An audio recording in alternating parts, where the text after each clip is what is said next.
Meu pastor, ele diz uma coisa que é verdade. O importante não é quando você começa, mas sim quando você termina. Eu me chamo Thiago. Se esse é o primeiro vídeo que você está assistindo, como eu falei, eu me chamo Thiago. Eu tenho esse canal, mas eu tenho também um blog chamado Verdade no Espírito. E atualmente eu também lidero uma célula de jovens aqui no Rio de Janeiro. Eu queria dizer para você que além desse canal, que eu posto vídeo toda semana, eu também posto coisas, artigos no blog, e os estudos que eu faço para os meus liderados na célula, eu também posto no blog. Eu vou deixar o link dele na descrição, se você quiser depois lá estudar, ver os artigos, sinta-se à vontade, certo? Então, como eu falei, toda semana eu faço um vídeo diferente aqui no canal. E o vídeo de hoje se chama A Queda de Salomão. Eu irei falar sobre um homem que foi escolhido por Deus, que fez coisas grandes para Deus e acabou servindo nas trevas. Certo? Eu acho que você já deve ter ouvido falar de Salomão, mesmo se você não leu a Bíblia, porque ele é um personagem famoso na história. Existem até livros com o nome dele. A história de Salomão na Bíblia, ela está sentada em boa parte do livro de 1 Reis. Certo? Eu vou aqui falar algumas coisas de Salomão. Eu não vou ler a Bíblia hoje, mas eu vou deixar as referências bíblicas para vocês, tá bom? Salomão, ele foi o sucessor do rei Davi. Não sei se você conhece a história, mas Davi uma vez ele estava se banhando, estava lá no alpendre lá do seu palácio, e ele viu uma mulher se banhando, chamada Batseba. E ele acabou adulterando com ela e colocou o marido dela na frente do combate, que era Urias, para morrer, e ele fica com a mulher dele. Ele tem um filho com essa mulher que morreu. Posteriormente, depois, ele teve um outro filho com ela, e esse filho se tornou o sucessor do trono dele, chamado Salomão. Lembrando que Salomão ele foi filho de Batseba com Davi, mas não foi o primeiro filho. O primeiro filho que ele teve com ela morreu. Certo? E quando Salomão ele assumiu o reino de Israel, tinha uma grande responsabilidade na vida dele. Ele sabia disso, porque o pai dele, Davi, ele foi um homem segundo o coração de Deus. Ele reinou com justiça ali, Israel. E ele estava agora na qualidade de substituir Davi, continuando com o legado que o pai dele deixou. E quando ele assumiu, Salomão ele era muito novo. E ele ficou preocupado. E ele queria ser justo, como o pai dele foi para a nação deles. E ele, por ser muito novo, não ter experiência, ele pediu a Deus. Ele queria sabedoria. Ele queria sabedoria para poder julgar a causa de Israel com justiça. Que seus súditos podiam ser julgados com justiça. Essa era a preocupação de Salomão. Isso está em 1 Reis, capítulo 3, versículo 11. Não, do 7 ao 11. 1 Reis, capítulo 3, versículo 7 ao 11. Deus, ele gostou muito da atitude e da preocupação de Salomão. E acabou dando para ele a sabedoria. Não só a sabedoria para julgar, mas a sabedoria como nenhum outro homem recebeu até hoje. Então Salomão ele recebeu algo de Deus que ninguém até hoje recebeu, que era essa sabedoria, certo? E com essa sabedoria Salomão foi usando e fez muitas coisas para Deus, muitas coisas boas para Deus. Ele julgou Israel com justiça durante seu reinado. Como não lembrar daquela história, daquelas duas mulheres, onde uma perdeu o filho e as duas disputavam, que uma falava que o filho estava morto Aquelas duas mulheres que estavam disputando o filho, e Salomão mandou pegar a espada e dividir a criança no meio. Aquilo foi um ato de sabedoria. Só alguém que recebeu sabedoria por Deus podia julgar aquela causa. Mas além de julgar corretamente as causas de Israel, Salomão, ele foi um grande escritor, um grande escriba. Ele escreveu 3.000 provérbios, 1.005 cânticos. E na Bíblia existem 3 livros que Salomão escreveu, que são Provérbios, Eclesiastes e Cantares, ou Cântico dos Cânticos. Você vai ver lá, se você ler Provérbios, Eclesiastes e até Cantares, você vai ver a sabedoria que Salomão tinha, até na sua literatura. Certo? Mas o maior feito que Salomão fez, eu creio, foi ter como se fala, oportunidade. Ele foi agraciado como um homem que foi escolhido por Deus para construir o templo de Israel. Porque os israelitas, naquela época, antes de Salomão, antes de construir esse templo, eles adoravam a Deus no tabernáculo. Eu ainda não fiz um vídeo sobre o tabernáculo e nem um estudo no meu blog sobre isso. Mas se você procurar no Google, você vai ver lá o que é o tabernáculo, certo? Ele era um templo móvel, só posso dizer a vocês que era um templo móvel. Mas o primeiro templo fixo foi Salomão que construiu. Certo? Só que é o seguinte, ele começou muito bem. É o importante, como o meu pastor fala, não é quando você começa, mas sim como você termina. O que adianta você começar bem e terminar do jeito que ele terminou? Vejam, eu vou citar um pequeno exemplo. Veja Paulo. Paulo, ele começou como um homem que perseguia os cristãos, torturava os cristãos. Mas como foi o final de Paulo? Agora, o Salomão, ele começou bem e terminou mal. É isso que eu estou tratando nesse vídeo. Então, como é que foi a ruína dele? Ele tinha sabedoria. Nada faltava para ele. Nada. Salomão não tinha dificuldade financeira, porque ele era rei. Tudo ele tinha à sua disposição. Tudo. Ele tinha súditos que lhe serviam. Ele não tinha problema. Ele não tinha problema de saúde. Ele tinha tudo para crescer ainda mais com Deus. E mais, por 2 vezes Deus apareceu para ele. Mas antes que eu dizer para vocês, ele não viu Deus. Ninguém pode ver Deus, mas Deus apareceu para ele 2 vezes na vida dele. Ou seja, ele tinha tudo para crescer com Deus. Mas ele começou a realizar muitos casamentos. E começou a casar com mulheres de povos que Deus proibia. E mulheres idólatras. A construção do templo, só voltando um pouquinho ao assunto, de Salomão, que Salomão construiu, está em 1 Reis, capítulo 6, tá? Agora, sobre as mulheres, Salomão é um caso sério. Porque ele foi fazer muitos casamentos. E nesses casamentos, ele chegou a ter 700 esposas. E além das 700 esposas, ele teve 300 concubinas, 300 amantes, totalizando 1.000 mulheres. E muitas dessas mulheres eram idólatras, de povos que Deus proibia. E ali começou a ruína dele. Porque essas mulheres começaram, como são idólatras, elas tinham o costume de criar seus rituais, acender incenso para os deuses delas, para os demônios que elas serviam.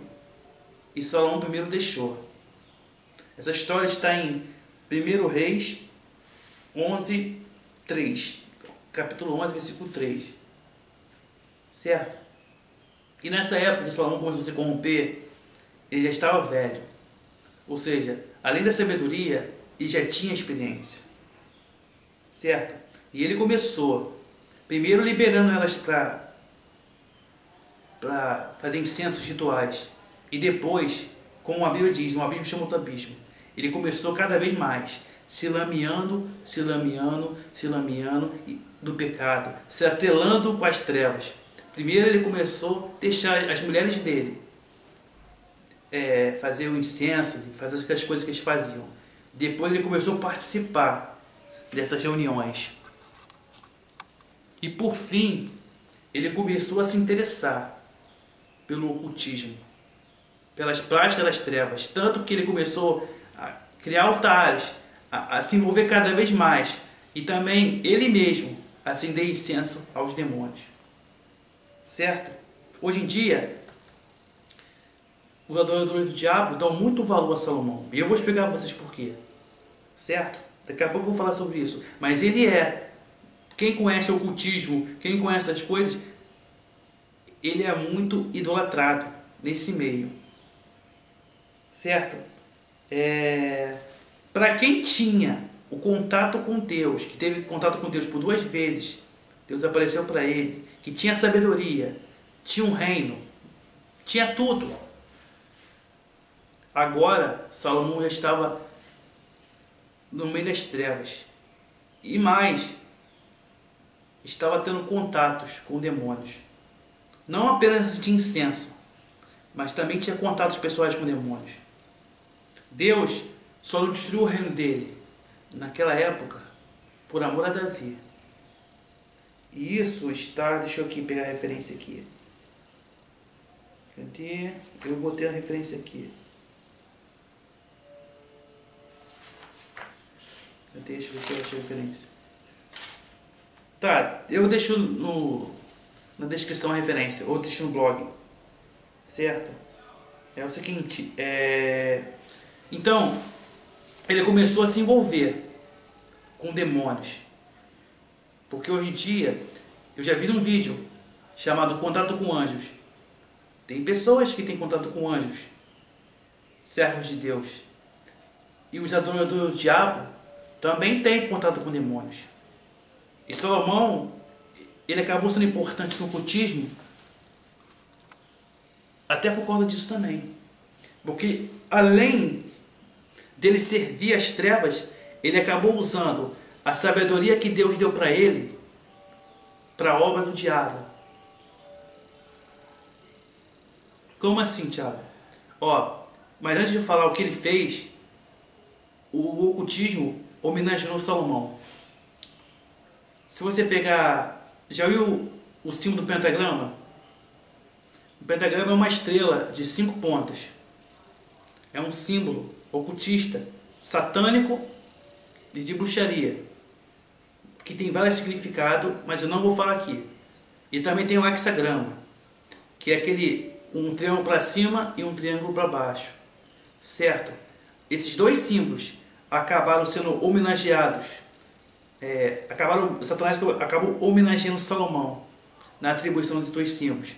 Porque o pentagrama e o hexagrama são conhecidos também como a clavícula menor e a clavícula maior de Salomão. O pentagrama é a clavícula menor de Salomão. E o hexagrama, que é conhecido erroneamente como estrela de Davi, é conhecido como a clavícula maior de Salomão. Você pensa que a estrela de Davi ela é um símbolo de Deus? Errado. É um símbolo usado na alta magia, na bruxaria, para fazer feitiços terríveis. Mas o meu objetivo aqui não é falar da doutrina satânica. Eu só estou aqui mostrando a história para vocês. E dizem também que os adoradores do diabo têm em mãos documentos ocultistas escritos por Salomão. Dizem isso. E eu creio que isso é verdade. Documentos que não estão disponíveis ao público. Tiago, o que Salomão acabou sendo importante para o ocultismo? Ele criou algo chamado chaves. Eu falei agora há pouco que Salomão ele tinha contato com demônios. E ele desenvolveu símbolos. São tipo uns círculos mágicos que tem lá várias instruções de invocação de demônio. Isso são conhecidos como chaves de Salomão. Existe um livro que fala sobre isso. ou é Chave de Salomão, e também é conhecido como Boétia. Se eu não me engano, quem escreveu esse livro, ou transcreveu, não sei, foi um dos maiores adoradores do diabo de todos os tempos, chamado Aleister Crowley. Aleister Crowley, que era até conhecido como a besta. Para você ter noção como o cara era. Ele acabou falando sobre isso. Claro que meu objetivo não é falar do transatânica, mas estou falando, olha só a importância que Salomão teve. Importância entre aspas. Ele acabou usando aquilo que Deus deu para ele, que era a sabedoria, em favor das trevas. Ele acabou usando o dom que Deus deu para ele para o mal. E hoje em dia, quantas pessoas hoje em dia começam bem, são ungidas por Deus, são ungidas e acabam no final do seu ministério indo para o lado do mal, fazendo a vontade do diabo. O que adianta? Adianta de nada. Eu faço esse vídeo para você. Se você vai aspirar a ser ministro, ou você já é um ministro, e você recebeu algo de Deus, e você está desviando do caminho, volte. Volte. Não caia como Salomão. Porque não adianta você receber unção, você receber as coisas, começar bem, e depois servir o mal, usar aquilo que Deus te deu para o mal. Não adianta de nada. Não adianta de nada. Salomão. E também, eu li isso no livro do Daniel Mastral, Cadeira das Sombras. Eu vou fazer essa mesma citação aqui. Isso também serve para a gente vigiar. Porque Salomão não tinha dificuldade. Salomão tinha tudo. E ele tinha sabedoria, muito mais do que a gente. E ele acabou caindo. Então, isso também serve para a gente. Que a gente possa vigiar. Porque Salomão, que era um homem sábio, um homem que não tinha dificuldade, um homem que viu Deus, que Deus apareceu para ele 2 vezes, caiu, o que dirá de nós? Certo? Sabe por que Salomão ele é exaltado no ocultismo? Não é só por causa da sabedoria, mas simplesmente porque ele era um escolhido de Deus. Isso é como se fosse, entre aspas, uma forma de triunfo para Satanás. Por isso que ele é idolatrado. Porque não pela sabedoria em si, mas porque ele era um escolhido de Deus e acabou servindo às trevas. Eu peço, vigie, irmão. Faça a sua parte. Se você está errando no teu caminho, você é um ministro, volte atrás. Ainda dá tempo. A Bíblia fala, aquele que é imundo, mas suja ainda. Aquele que é limpo, se limpa ainda. É mais ou menos assim, está em Apocalipse. Procure ainda dá tempo. Enquanto a vida ainda dá tempo de você mudar. Certo? Porque Salomão caiu. Para ele não tem mais volta. Mas para você tem, porque você ainda está vivo. E você ainda pode largar as trevas e ir para a luz. E eu tenho certeza que no momento que você ir para a luz, as trevas não vão te acompanhar mais. Porque as trevas não suportam a luz. Esse foi o vídeo de hoje. O próximo vídeo eu irei falar sobre por que as pessoas não têm interesse pela Bíblia. Certo? Semana que vem estamos aí. E muito obrigado por você ter assistido até aqui. Um forte abraço e até o próximo vídeo.